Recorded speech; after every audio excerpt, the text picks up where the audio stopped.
જય શ્રી કૃષ્ણ. આજે આપણે અધ્યાય 14 વાંચીશું. વાલ્મીકી ઋષિનો સમાગમ. સૂત પુરાણી કહે છે, હે મુનિવર્યો, ધ્રધન્વા રાજા અતિશય ચિંતામગ્ન હતો. મહારાણી સહિત આખો રાજવંશ ચિંતાતુર હતો. સૌના મનમાં ઉદ્વેગ અજંપો હતા. એ સમયે રામાયણના રચયિતા મહર્ષિ વાલ્મીકી ધ્રધન્વા રાજાને ત્યાં પધાર્યા. રાજાને અત્યંત આનંદ થયો. તેણે મહર્ષિ વાલ્મીકીજીને સાષ્ટાંગ દંડવત પ્રણામ કર્યા.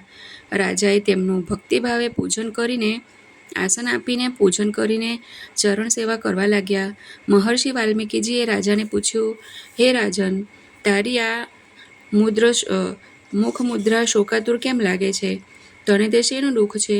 ધ્રધન્વા હાથ જોડીને નમસ્કાર કરતા બોલ્યો, હે મહર્ષિજી, હમણાં એક દિવસ હું જંગલમાં શિકાર કરવાને ગયો હતો. ત્યાં હું વૃક્ષ નીચે વિશ્રામ લેવા માટે બેઠો હતો. એટલામાં એક દેવાંશી પોપટ આવી ચડ્યો. તેણે મને એક શ્લોક કહી સંભળાવ્યો.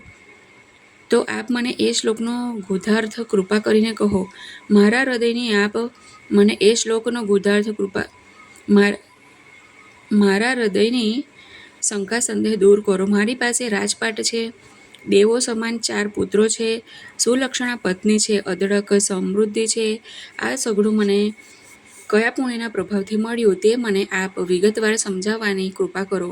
આ રહસ્ય જાણવાની મારું મન તલપાપડ થઈ ગયું છે. ધ્રધન્વા રાજાના આ વચનો સાંભળીને મહર્ષિ વાલ્મીકીજીએ પ્રાણાયામ કરીને 2 ઘડી સમાધિ ચડાવી. તેઓ ધ્યાનમગ્ન થયા.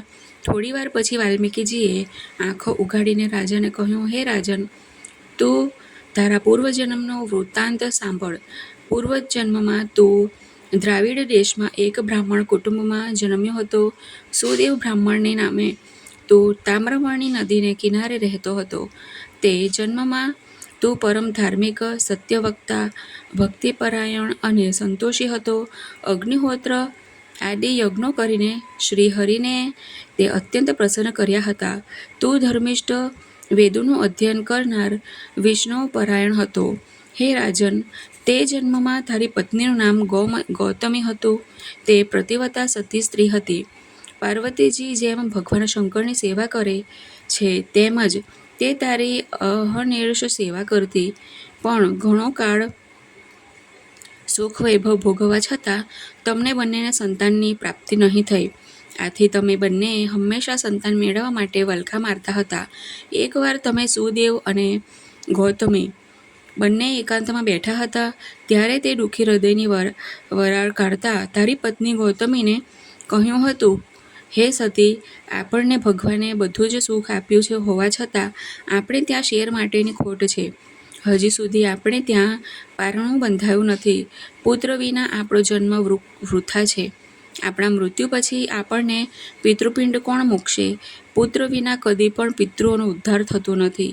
તેથી મારે માટે આ નિસંતાન જીવન ઝેર સમાન થઈ પડ્યું છે. ગૌતમી જ્ઞાની હતી. પ્રભુ ભક્તિમાં હંમેશા પરાયણ રહેતી હતી.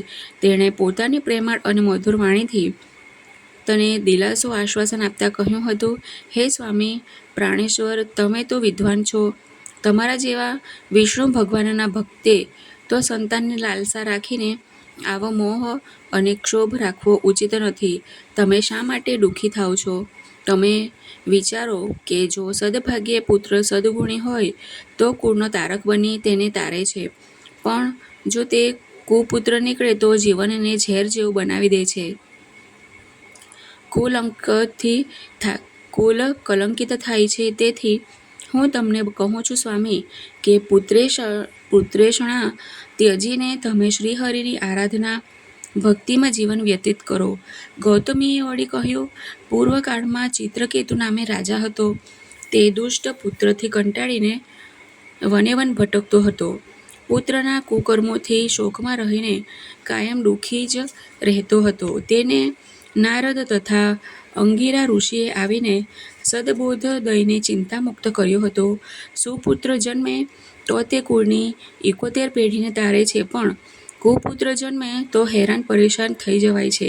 માટે હે સ્વામી, તમે સુપુત્રની કામના રાખીને સર્વ મનોરથોને સિદ્ધ કરનાર ભગવાન શ્રી વિષ્ણુની જ આરાધના ભક્તિ કરો. એમનામાં જ અતૂટ અખંડ શ્રદ્ધા રાખો. તમે તો જાણો જ છો કે કર્દમ ઋષિએ સાંખ્યા શાસ્ત્રનો રચયિતા અને સર્વયોગી મહાત્માઓના ઉત્તમ એવો કપિલદેવ નામે પુત્ર ભગવદ કૃપાથી થયેલો હતો. તે જ પ્રમાણે હે પતિદેવ, ભગવાન આજે નહીં ને કાલે આપણી સામે જોશે જ. ધર્મપત્ની ગૌતમીના આવા અમૃત સમાન આહલાદક ને પ્રોત્સાહક પ્રેરક વચનો સાંભળીને સુદેવ સ્વરૂપે તું તાવર્ણી નદી કિનારે ગયો હતો. પછી સ્નાન સંધ્યા કરીને નદી કાંઠાના નિર્જન તથા પવિત્ર વનમાં તે મહાન તપ આદર્યું. દરેક 5મે દિવસે તું વૃક્ષ પરથી આપોઆપ ખરી પડેલા સૂકા પાંદડાને ખાતો હતો અને નદીના જળનો આહાર કરતો હતો. આમ તને કઠણ તપ કરતા 4000 વર્ષ વીતી ગયા. તારા ઉગ્ર તપથી પ્રસન્ન થઈને ભક્તવત્સલ ભગવાન શ્રી વિષ્ણુ ગરુડ પર બેસીને તારી પાસે આવ્યા. ત્યારે હર્ષથી વિભોર થઈને તે શ્રી વિષ્ણુ ભગવાનને સાષ્ટાંગ દંડવત પ્રણામ કર્યા હતા. શ્રી બૃહનારદીય પુરાણના પુરુષોત્તમ મહાત્મ્યનો ધ્રધન્વાનો પૂર્વજન્મ નામનો અધ્યાય 14મો સમાપ્ત. બોલો શ્રી વિષ્ણુ ભગવાનની જય. હવે આપણે કથા સાંભળીશું. મા બાપ. કથાનું નામ છે મા બાપ. એક ગામમાં વૃદ્ધ પતિ પત્ની રહેતા હતા. તેમને 3 દીકરા હતા, દીકરી નહોતી. એ દંપતી સુખી અને ધર્મિષ્ઠ જીવન ગાળતું હતું. 3 દીકરાઓ ઉંમરલાયક થતાં તેમને પરણાવ્યા અને પછી માતા પિતાએ પોતે થઈને અલગ અલગ મકાનો ખરીદીને તેમાં રાચ રચીલું ખરીદી આપીને સ્વતંત્ર રહેવા જુદા રાખ્યા હતા. માતા પિતા વૃદ્ધાવસ્થાને કારણે પોતે ઝાઝું કામ કાજ કરી શકે તેમ નહોતા, છતાં મહેનત કરીને સમય પસાર કરતા હતા. ગમે તે થાય પણ માતા પિતા 3 દીકરાઓ તથા વહુઓના હોશિયારા થવા માગતા નહોતા. વૃદ્ધ ડોસા ડોસી ભક્તિભાવવાળા હતા. દરેક 3.5 વર્ષે આવતા અધિક પુરુષોત્તમ માસનું વ્રત કરતા હતા. એટલામાં અધિક માસ આવ્યો. વૃદ્ધે પોતાની પત્નીને કહ્યું, ચાલ આ વખતે આપણે કોઈ એક દીકરાને ત્યાં જઈને રહીએ અને ભગવાન પુરુષોત્તમ માસનું વ્રત કરીએ. વૃદ્ધ ડોશીમાંથી કામકાજ હવે બનતું નહોતું. તેથી તેણે પણ આ અધિક માસ કોઈ દીકરાને ત્યાં રહીને કરવા માટેની સંમતિ પતિને આપી. વૃદ્ધા બંને મોટા દીકરાને ત્યાં માત્ર પુરુષોત્તમ માસ કરવા પૂરતા જ રહેવા ગયા. મોટા દીકરા વહુ અને તેના બાળકો તો રાજી થઈ ગયા. તેમણે પ્રેમાળ આશ્રય આપ્યો. પછી નિરાંતે બેસતા વૃદ્ધે વાતમાં કહ્યું, આવતીકાલથી પુરુષોત્તમ અધિક માસ શરૂ થાય છે.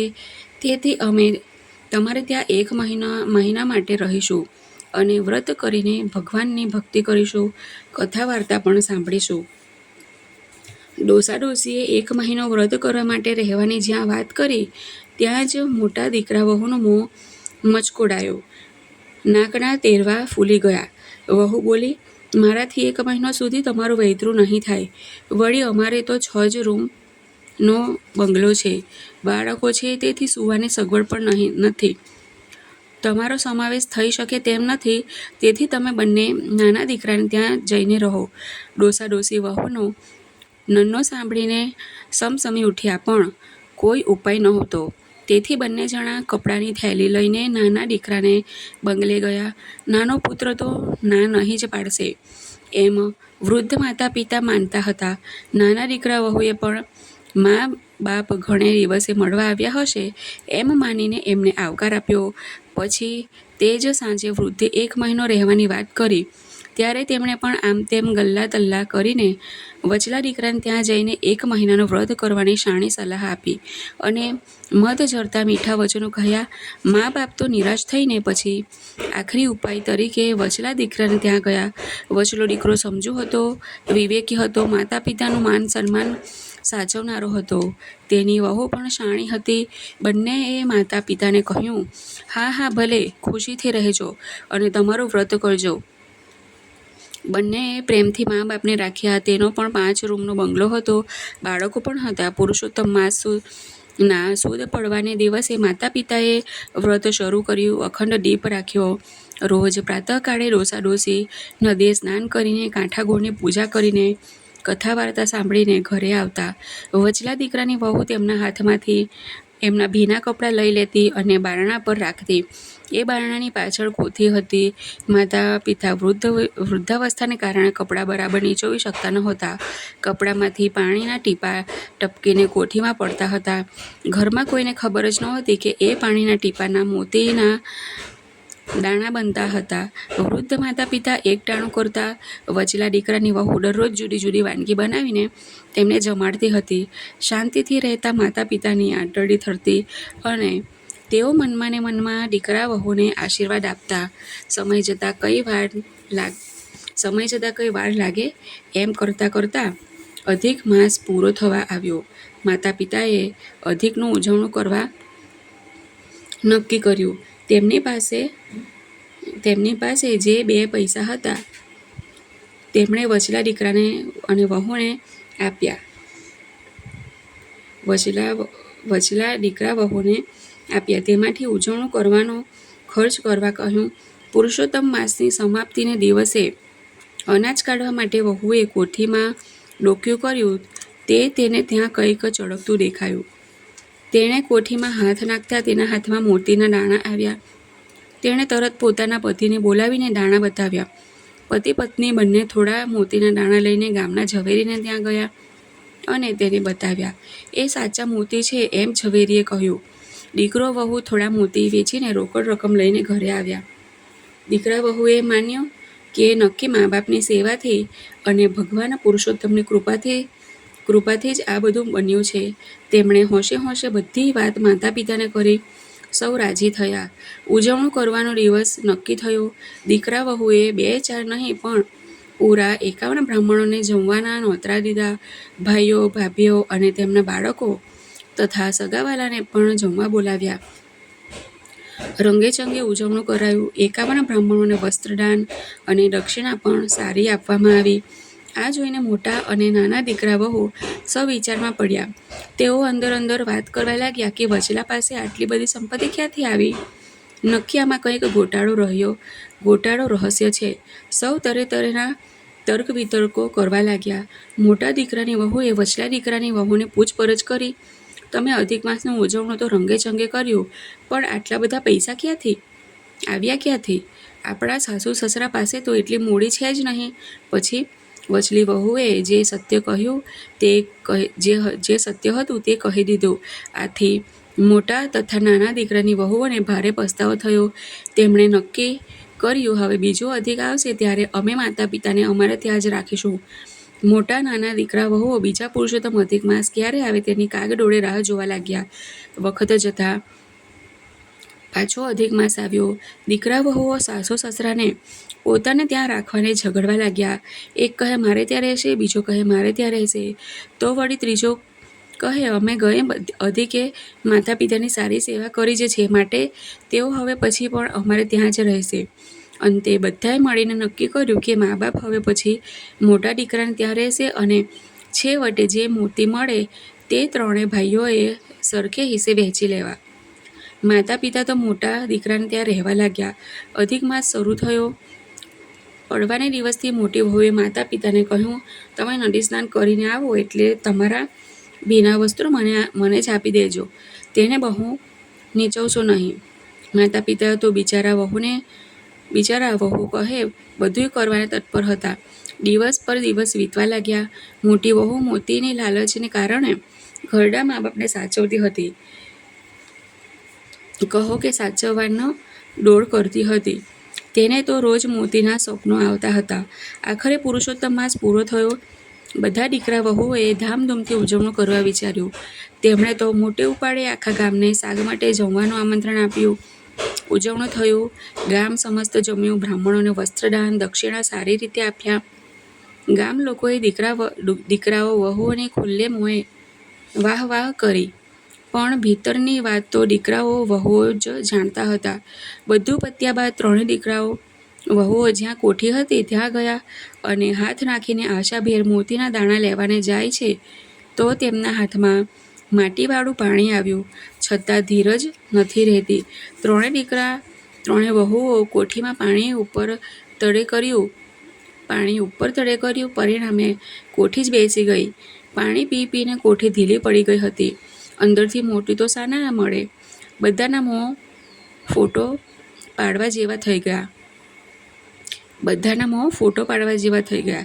દીકરાઓ, વહુઓ વૃદ્ધ મા બાપ પર રોષે ભરાયા. બોલ્યા, તમે વચલાને ત્યાં બરાબર રીતે પુરુષોત્તમ માસ નાહ્યા હશો, અમારે ત્યાં કપડેથી નાહ્યા હશો, નહીં તો આવું કેમ બને? માતા પિતા બોલ્યા, દીકરાઓ, અમે તો સરખા જ ભાવપૂર્વક નાહ્યા છીએ, પણ તમારો સ્વાર્થ અને લોભ તમને વચમાં આવ્યો. ભગવાન કંઈ અજાણ્યો થોડો છે. તેને તમે તો શું પણ કોઈ પણ છેતરી નહીં શકે. અંતે આપણે જ છેતરાઈએ છીએ. બોલો શ્રી પુરુષોત્તમ ભગવાનની જય. શ્રી રાધે કૃષ્ણ કી જય.